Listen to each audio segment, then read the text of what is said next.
No, thank you, Mark, for having me, and thank you for this annual Shared Parenting Conference. It's always a pleasure to watch or participate in, and I've had the honor of meeting Mark personally. I've gone to his in-person legislative trainings down in Missouri, met a lot of key players there. I've had the privilege of knowing him for quite a few years now, and it's my honor to help wherever I can, which is the whole goal of all of these different organizations across the nation. So here in New York, as we can imagine, New York is a very troublesome state to deal with when it comes to family law. The NPO, the past two report cards we've had, we've gotten a grade of F, which we were aware of going into that report being published. New York State is highly dramatic. It has a lot of movies. We have New York City to contend with. We have a supermajority here, which means that our governor, our House, and our Senate is Democrat controlled.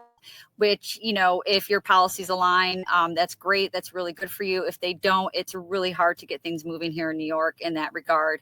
Along with that, New York is a huge populous state. It's the third biggest state in the nation. We have 62 counties. We have progressive policies. We do have an annual legislative session. It usually lasts 90 days. However, 90% of that 90-day mark is chewed up by budget discussions and budget planning. So here recently this year in 2025, we had over 1,600 bills passed in the last 2 weeks of our session.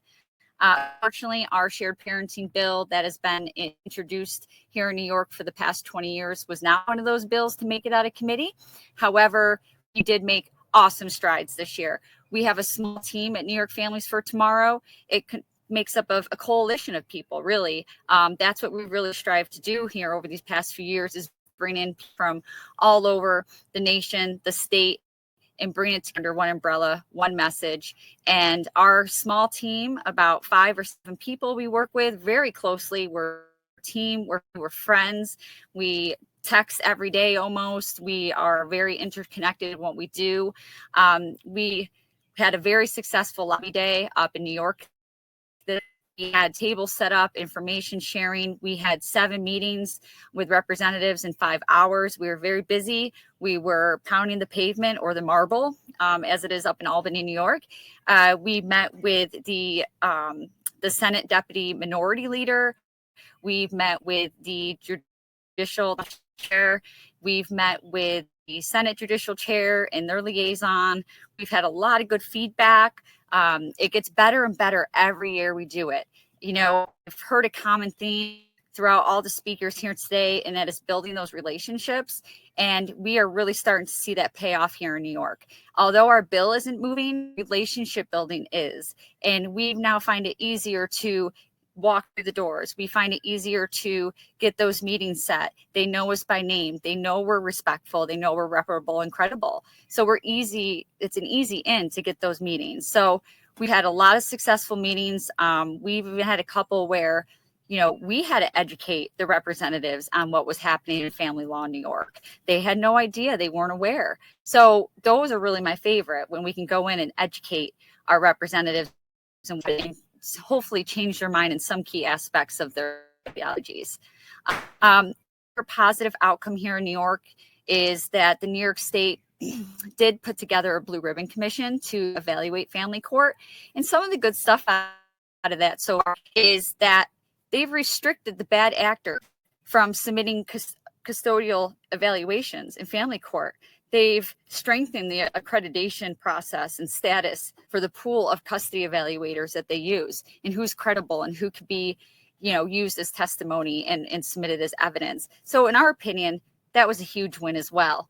Some of the moves that New York Families for Tomorrow, along with NPO New York and Shared Gabriel Billard Foundation and a couple others, some of those moves we're making is,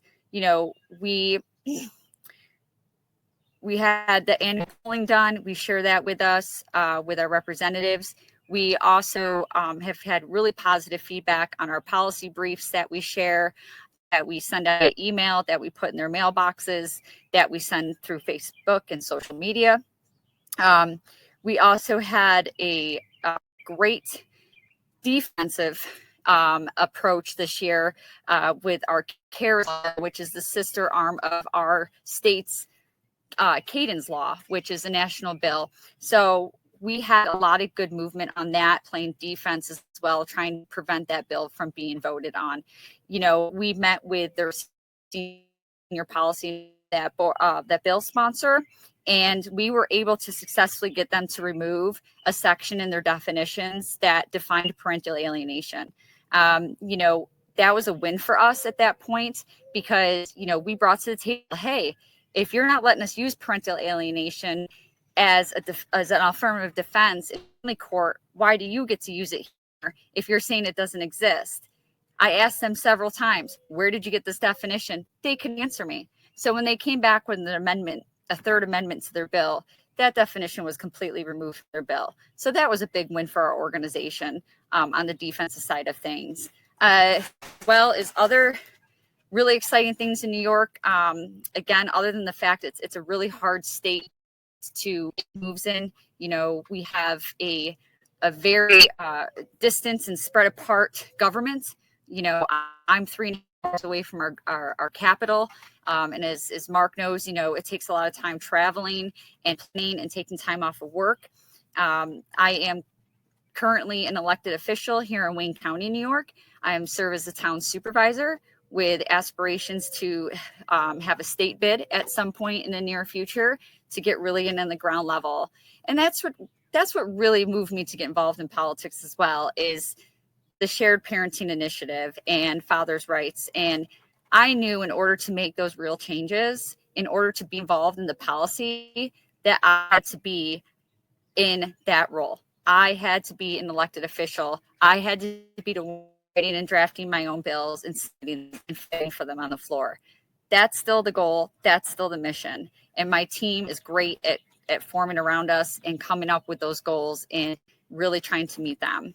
Other things that are happening, again, another common theme I'm seeing here today. I've been watching all day.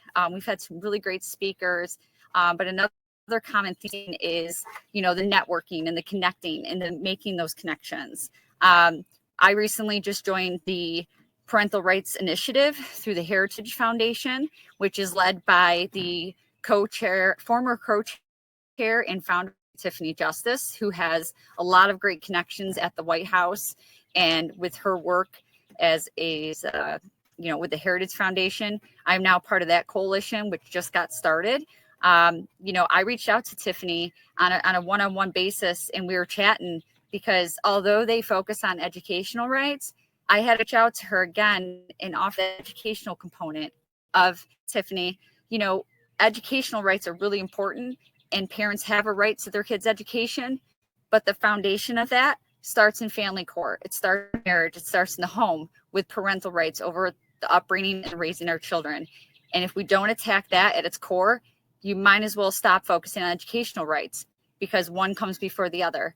She agreed with me, and we had a really good conversation and now made that connection to work together moving forward. So that was a blessing in itself. And then, so that's kind of what New York is like right now. It's difficult.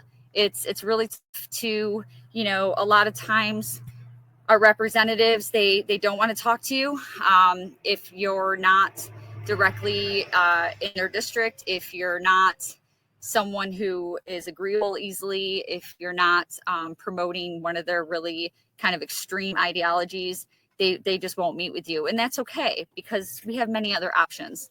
There's many ways to skin a cat, as they say. And here in New York, in our small team, again, there's about 5 or 7 of us. We continue to find those ways to move forward and continue to push the boundaries. We have a good bill. Our bill has the 3 components. You know, I believe in it wholeheartedly. I believe in it 100%. I believe that will make a world of difference if passed. It's the most holistic bill I've ever seen introduced in New York without any fiscal considerations. And I think that on its face is something that more representatives should take a look at. So, you know, moving forward, if anyone in New York is willing to step up and help volunteer, we have a lot of different areas that we use volunteers for: social media promotion, our lobby days, writing letters, writing opt-ins, writing letter to the editor. Follow our website. You can go see us there at nyfamiliesfortomorrow.org. We offer blogs. We have a lot of resources for parents that are pro se defenders in family court, on-demand videos. I put together a whole string of legal writing and analytical writing and kind of courtroom decorum videos that parents can help kind of ease their tensions a little bit. And so feel free, everyone, to please take advantage of those and learn and just keep reading as much as you can. And, thank God for our everyday blessings. And I hope I'm not going anywhere until something passes or moves in New York State. And I believe I can speak for my team when they feel the same as well. So again, kudos to you, Mark. Thank you for putting this on today and your team with Brian behind the scenes, and all the great speakers here today, many of which I've known and talked to. Just keep learning and keep moving forward. God bless you all. Thank you.